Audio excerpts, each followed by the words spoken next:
एक महत्त्वाची अपडेट समोर येते। भांडूप परिसरामध्ये सुद्धा पाणी साचलेलं आहे आणि त्याचा लोकलवर परिणाम झालाय। रेल्वे रुळांवरील कचरा काढण्याचं सध्या काम सुरू आहे। भांडूप परिसरामध्ये सध्या पाणीच पाणी पाहायला मिळतंय आणि लोकलवर याचा परिणाम झालेला आहे। आपण पाहतोय मुसळधार पाऊस सध्या मध्यरात्रीपासून मुंबईमध्ये सुरू आहे आणि त्याचा परिणाम या सगळ्या लोकांना भोगावा लागतोय। आपण सध्या पाहतोय रुळांवर कचरा साचलेला आहे आणि हा कचरा काढण्याचं काम सध्या प्रशासनाकडून केलं जात आहे। याचमुळे लोकल गाड्यांचा खोळंबा होतोय आणि कुठेतरी पुढे अशी परिस्थिती उद्भवू नये यासाठी आतापासूनच हा जो कचरा आहे तो काढण्याचं काम सध्या या सगळ्या कर्मचाऱ्यांकडून केलं जात आहे। पाणी साचल्यामुळे खरं तर वाहतुकीला फटका बसलेला आहे आणि हे पाणी आता पुन्हा साचू नये यासाठी लोकलच्या रुळांवर हा जो कचरा झालेला आहे तो काढला जातोय। खरं तर आधीच ही सगळी कामं करायला हवी होती, मात्र आता याचा फटका बसल्यानंतर प्रशासनाला जाग आली आहे, ती महत्त्वाची गोष्ट आहे। आपण पाहतोय सध्या या ठिकाणची ही दृश्य आहे भांडूप परिसरातली। भांडूप रेल्वे स्थानकावरच्या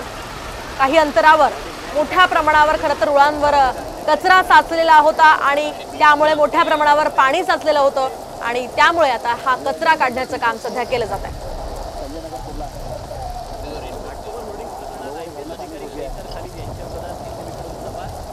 या संदर्भात थेट भांडूप मधून याच ठिकाणी आमचे प्रतिनिधी मयूर राणे सध्या उपस्थित आहेत। आपण थेट त्यांच्याकडे जाऊयात। मयूर, काय सांगाल, सध्या हा रस्त्यावर रुळांवर जे आहे तो कचरा साचलेला आहे आणि ते काढण्याचं काम सुरू आहे। काय माहिती मिळते लोकल संदर्भात आणि या पावसासंदर्भात सध्या?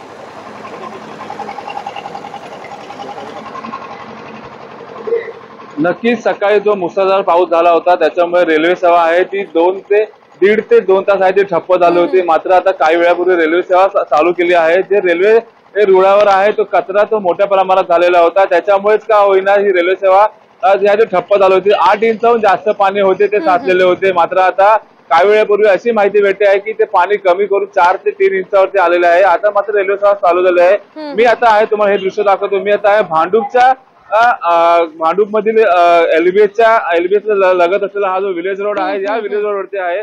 इथे देखील मोठ्या प्रमाणात आहे तो पाण्याचा साठा झालेला आहे। तुम्ही पाहू शकता चाकरमानी देखील कामावर जात असतील ते देखील जात आहे। तुम्ही पाहू शकता पालिकेने इकडे देखील एक पंप लावलेला आहे, त्याच्या माध्यमातून का होईना पाणी उपसण्याचं काम आहे ते आता जोरात चालू केलेलं आहे। मात्र तुम्ही पाहू शकता रिक्षा असतील किंवा बस असतील याची जात आहे। रिक्षा देखील बंद झालेले तुम्ही पाहू शकता की मोठ्या प्रमाणात रिक्षा असतील ते चाकरमानी असतील ते पर्यायी मार्ग निवडत असतात, बस का होईना रिक्षा का होईना। मात्र आता रिक्षा चाकरमानी निवडली असेल तर रिक्षा देखील मोठ्या प्रमाणात बंद झालेल्या आहेत।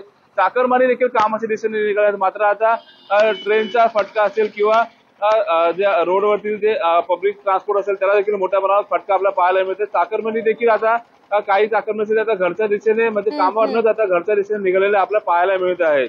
अगदी नक्कीच या संदर्भातले अपडेट्स वेळोवेळी तुमच्याकडून घेत राहणार आहोत। मयूर, धन्यवाद दिलेल्या